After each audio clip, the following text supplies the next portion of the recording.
Good morning guys. I hope you guys are safe and home, isn't it? So for our previous sessions we see the first lesson book back questions, isn't it? So for today's sessions we are going to see the second lesson book back question. Okay. So second lesson current electricity. Okay. So the first question. Why current is scalar? Why current is scalar? Page number 86. Page number 86. One note is there, in left hand side corner note is there, in which you mark it. The current I is defined as the scalar product of a current density and area vector in which the charges across. So I is equal to J vector dot A vector.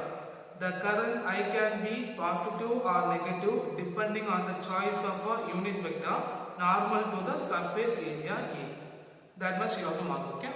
Clear? So, why current is scalar? Page number 86, left hand side the note. One note is there, one red color note is there, from that you have to mark. The current I is defined as the scalar product of a current density and area vector in which the charge cross. I is equal to J vector dot A vector. The current I can be positive or negative depending on the choice of unit vector normal to the surface area. Then second question, define current density. Page number 85. Page number 85, right hand side in the topic of current density. The current density J is defined as the current per unit area of cross section of the conductor. Current per unit area of cross section of the conductor, J is equal to I by A. The SI unit of current density is ampere per meter square. Okay, that much you know. The current density J is defined as the current per unit area of a cross section of a conductor. J is equal to I by A. The SI unit of current density is ampere per meter square. Then third question, distinguish between the drift velocity and mobility. Distinguish between the drift velocity and mobility. You have to write, okay? In the tablet, you put a tablet command.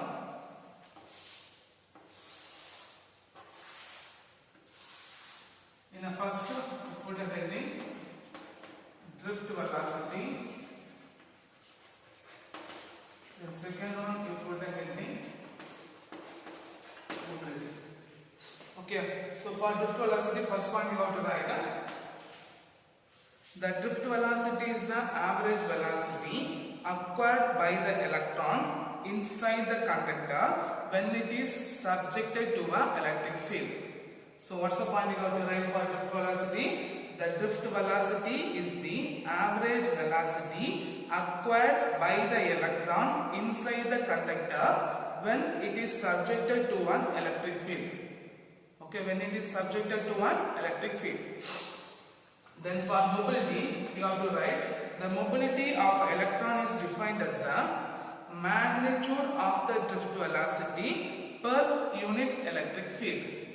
So what's the point you have to write? The mobility of an electron. What is that? The mobility of an electron is defined as the magnitude of the drift velocity per unit electric field. Magnitude of a drift velocity per unit electric field. Then second point you have to write Vd is equal to A into tau vector. Vd is equal to A vector dot tau vector. Here mu is equal to E tau by m. Mu is equal to E tau by m, which is equal to modulus of Vd by. Okay, sir. For electrical resistance. Okay, clear? Then third one is the unit. Here the unit is meter per second. Here the unit is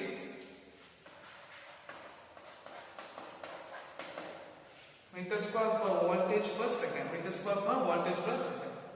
Clear? So what are the point you have to write for drift velocity and mobility? For drift velocity you have to write drift velocity is the average velocity acquired by the electron inside the conductor when it is subjected to an electric field. Then for mobility, the mobility of an electron is defined as the magnitude of a drift velocity per unit electric field. Here Vd vector is equal to A into tau, mu is equal to E tau by m, which is equal to Vd by modulus E vector. Unit is meter per second, the unit is meter square per volt per second. Okay, clear? Then fourth question. State the microscopic forms of Ohm's law. Page number 85. Page number 85.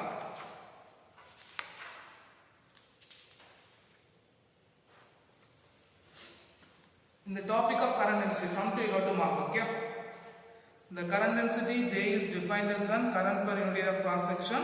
J is equal to I by A2. The same say the last paragraph where sigma is equal to N E square tau by M is called conductivity, and the equation 1.2 equation J vector is equal to sigma into E vector is called the microscopic forms of Ohm's law. Okay, so if a question is done, for only 2 mark question means we got to write J is equal to what is that? J is equal to sigma into E vector. This equation is called as a microscopic forms of Ohm's law, where sigma is equal to N E square tau by M. That point you got to write. J is the current density, E vector is an electric field. That point you got to write. Okay, clear? Clear. Then state macroscopic forms of Ohm's law. What is that? State macroscopic forms of Ohm's law. You got to write, okay? What's the point you have to write? Ohm's law states that at constant temperature, the steady current flow through the conductor is directly proportional to the potential difference between the two ends of a conductor. Okay? Here, then you write V is proportional to I. V is equal to I into R. Here V represents the potential difference between the two ends of a conductor, I represents the current, and R represents the resistance. This is the microscopic, what is one? This is the macroscopic forms of Ohm's law. So question number 5, you have to write, okay? State the macroscopic forms of Ohm's law. You have to write, what's the point you have to write? At a constant temperature, Ohm's law states that at a constant temperature, the steady current flow through the conductor is directly proportional to potential difference between the two ends of a conductor. So V is proportional to I, V is equal to I into R. V represents the potential difference, I represents the current, R represents the resistance. Clear? Then sixth question, what are ohmic and non-ohmic devices? What are ohmic and non-ohmic devices? Page number 87. Right hand side, after the figure 2.8, the material for which the current versus voltage graph is a straight line through the origin said to be obey Ohm's law, and their behavior is said to be ohmic. What are ohmic? Then many materials or devices do not follow the Ohm's law are said to be non-ohmic. These materials have more complex relation between the voltage and current. Okay. So a plot of I versus V for non-ohmic material is a non-linear, do not have a constant resistance. That is the point you have to write. Okay. So 87, the right hand side, the last paragraph you have to mark. The next question, define temperature coefficient of a resistance. Page number 95. Define temperature coefficient of resistance. Page number 95. In bold letters are there, isn't it? It is defined as the ratio of increase in resistivity per degree rise in temperature to its resistivity at T0. Then you mark the expression alpha is equal to rho T minus rho 0 by rho 0 into T minus T0. So del rho by rho 0 into del T. Del rho is rho T minus rho 0 is the change in resistivity for a change in temperature. Del T is the T minus T0. Its unit is per degree Celsius. That much you have to mark. Okay. Clear? The next question, write a short note on superconductors. Page number 96. Page number 96. One box, do you know is there, isn't it? From that you have to mark the resistance of a certain materials becomes 0 below the certain temperature Tc. This temperature is known as critical temperature or transition temperature. The material which exhibits this property are known as superconductors. So first 1, 2, 4, 6. First summer lines you have to mark. Okay. The next question, what is electrical power and electrical energy? What is electrical power and electrical energy? For electrical power you have to mark, for electrical energy you have to write. Okay. For electrical power, page number 97. the right hand side, the second paragraph, you have to write. The electrical power is the rate at which the electric potential energy is delivered. So P is equal to du by dt, V into dq by dt, V is equal to V into dq by dt, I is equal to dq by dt, so P is equal to V into I. That much you have to write. So the electrical power, what is that? The electrical power is the rate at which the electrical potential energy is delivered. So P is equal to du by dt, V into dq by dt, V into dq by dt, so dq by dt is equal to I, so P is equal to V into I. Then energy, you have to write, okay? Right? It is the, electrical energy is the total work done in maintaining an electrical current in an electrical circuit for a given time. So what is electrical energy? Electrical energy is the total work done in maintaining an electrical current in an electrical circuit for given time. So you have to write W is equal to, what is that? W is equal to P into T, power into time. So we know V I T, which is equal to I square R into T. This much you have to write, okay? So electrical power you mark in a book, electrical energy you have to write. What's the point you have to write? Electrical energy is the total work done in maintaining an electrical current in an electrical circuit for a given time. So W is equal to Pt, which is equal to Vit, which is equal to I square Rt. Okay. The next question. Write down, derive the expression for the power P is equal to Vi in an electrical circuit. The page number 97, already we marked the question, isn't it?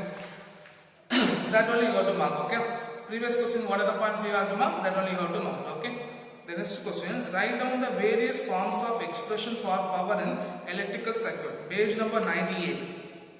In page number 98, the expression 2.33 and 2.34 you have to mark, okay?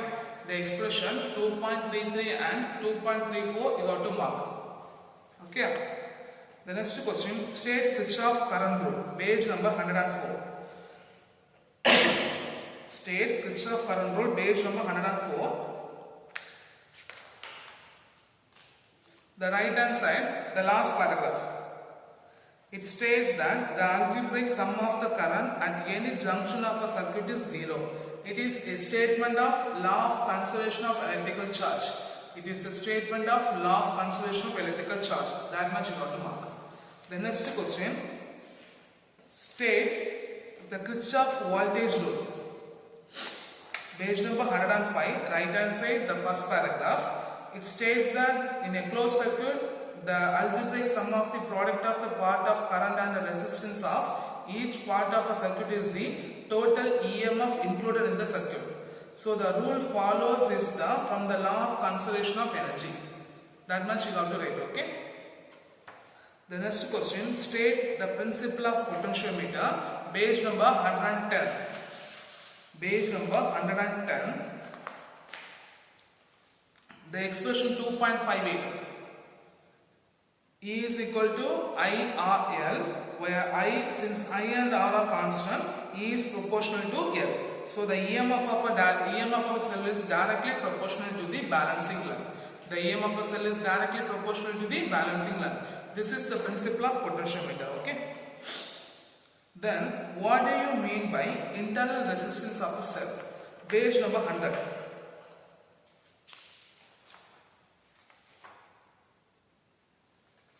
So, what do you mean by internal resistance of a cell, isn't it?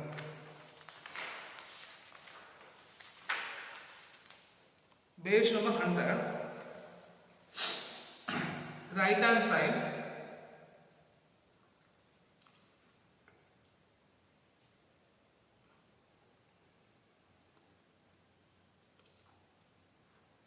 the sixth line. In reality is there, isn't it? The next line, next one is marked, okay? The battery is made up of electrodes and electrolyte. So there is a resistance to flow of charges within the battery. This resistance is called internal resistance R. So what's the point you have to write down? Page number 100, right hand side, the first paragraph, 6th line. The battery is made up of electrodes and electrolyte. There is a resistance to flow of charge within the battery. This resistance is called internal resistance R. Okay. The next question. State Joule's law of heating. Page number 112. Page number 112.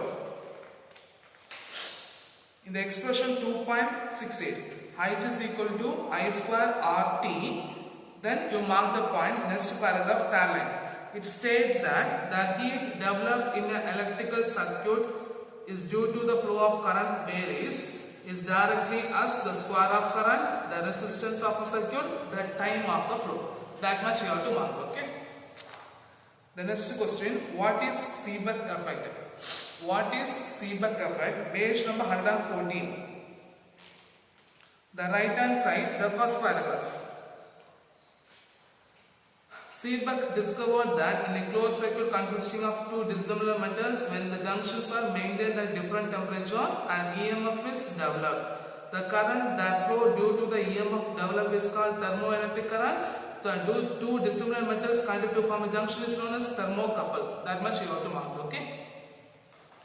The next question, what is Thomson effect? Page number 115. Page number 115, the first right hand side, the first paragraph. In the topic of Thomson effect, the first paragraph. If 2 points in a conductor are at different temperatures, the density of electron at this point will differ, and as a result, the potential difference is created between this point. The Thomson effect is reversible. Okay. The next question, what is Peltier effect? The same page 115, left hand side. When an electric current is in the topic of Peltier effect, you got to mark. When an electric current is passes through a circuit of thermocouple, heat is evolved at one junction and absorbed at another junction. This is known as Peltier effect. This is known as Peltier effect. This is known as Peltier effect. The next question, state the application of Seebeck effect. State the application of Seebeck effect. Page number 114 and 115. In 114, in the right hand side, the last paragraph, application of Seebeck effect. Point number 1, in page number 115, point number 2 and 3, okay? Clear? Clear. So short answer questions are over. The next one is the long answer questions, okay? Describe the microscopic model of current and general the form of Ohm's law. Page number 85 and 86. Page number 85 and 86. In page number 85, the 2.1.3 microscopic model of Ohm's law. Consider a conductor to page number 86 up to the expression 2.13. Up to the expression 2.13. Okay, the next question. Obtain a macroscopic forms of Ohm's law from its microscopic form and discuss its limitation. 86 and 87. In 86, the Ohm's law can be derived from the equation J is equal to sigma into E. From 2, in page number 87, up to a plot of I versus V. For a non-ohmic material is non-linear, they do not have a constant resistance. Already we marked the previous question, that much you have to mark, okay? The next question, explain the equivalent resistance of series and parallel resistors network, page number 90 and 91. In page number 90, resistance in series to page number 91, above the node. Here Rp is the equivalent resistance of the parallel combination of a resistor. When the number of resistors connected in parallel, the sum of the reciprocal of resistors of an individual resistors is equal to the reciprocal of the effective resistance of the combination. That much you have to mark, okay? The next question, explain the internal resistance of a cell using voltmeter. Page number 100 and 101. Page number 100 and 101.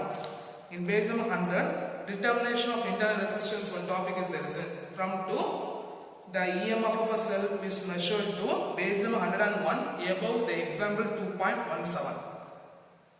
I square R is less than I square capital R, and almost entire power is delivered to the external resistance. That much you have to mark. Okay.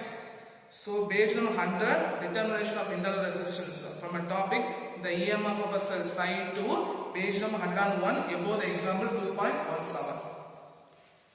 The next question, state and explain Kirchhoff rules.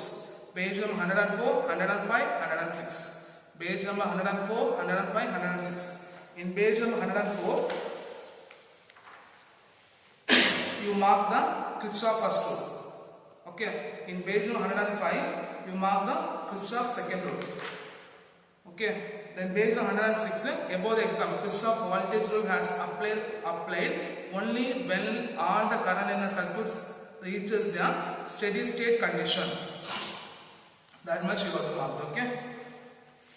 The next question. Obtain the condition for bridge balance in Wheatstone bridge. Page number 106 and 107. 2.5.3, an important application of Kirchhoff rules to page number 107. Above the do you know is there, isn't it? Above that. This condition for bridge balance, this is the condition for bridge balance. Okay, only under this condition, galvanometer shows the null deflection. That much enough, okay? Clear? Otherwise, the last one also you have to write. If the three of the resistance are known, the value of the unknown resistance can be determined. That much you have to mark, okay? The next question, explain the determination of an unknown resistance using meter bridge. We didn't take this topic, isn't it? So when we are back to the school, we will teach this topic, okay? Page number 108 and 109. 108 and 109. In 108, from the topic meter bridge to in 109, above the example 2.25, rho is equal to P into pi A square by L. That much you have to mark, okay? Then last question, how the EMF of two cells are compared using potentiometer. Page number 110. 2.5.6. 110 and 111. 110, 2.5.6. Comparison of EMF for two cells with the potentiometer. To compare the EMF for two cells to, in page number 111, by including the first paragraph, by including a rheostat in the primary circuit, the experiment can be repeated several times by changing the current flow through it. So we finished the first lesson book back questions. Okay, so you should be learn, and for you should be learn very clearly for this lesson. For this lesson, Wheatstone bridge, comparison of EMF of cell, internal resistance using potentiometer, resistance in series and parallel, cells in series and parallel, then cells in series and parallel, the principle of potentiometer, meter bridge, and microscopic and macroscopic forms of rules. These are the very, very important questions. Kirchhoff rules, they can ask for a 3-mark question or they can ask for a 2-mark 3-mark questions or 2-mark questions. Okay, so you should be learned very clearly. Okay, thank you guys.